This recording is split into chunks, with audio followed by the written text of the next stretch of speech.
বেঁচে যে আছি এটাই আশ্চর্য ব্যাপার।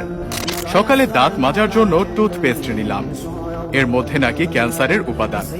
নাস্তায় একটু পরোটা খেলাম, সেটাও আবার ভেজাল তেলে ভাজা।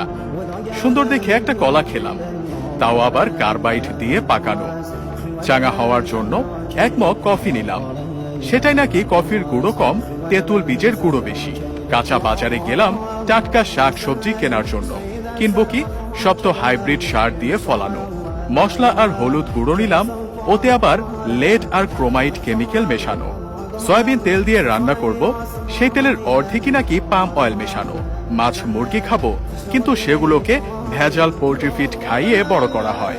গরমের দিনে একটু তরমুজ খেতে মন চাইলো, সেটা নাকি পটাশিয়াম পারম্যাঙ্গানেট দিয়ে লাল করা।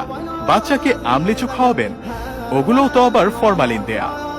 একটু মিষ্টি খেতে মন চাইলো, জিলাপি নিলাম, সেটা নাকি পোড়া মোবিল দিয়ে মচমচে করা।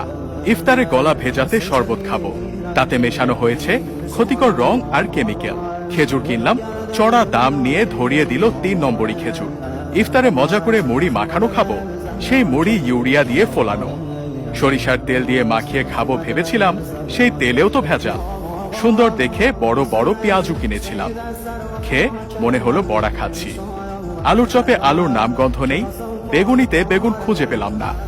সবজি চপ মুখে দিয়ে মনে হলো খড়কুটো চিবাচ্ছি।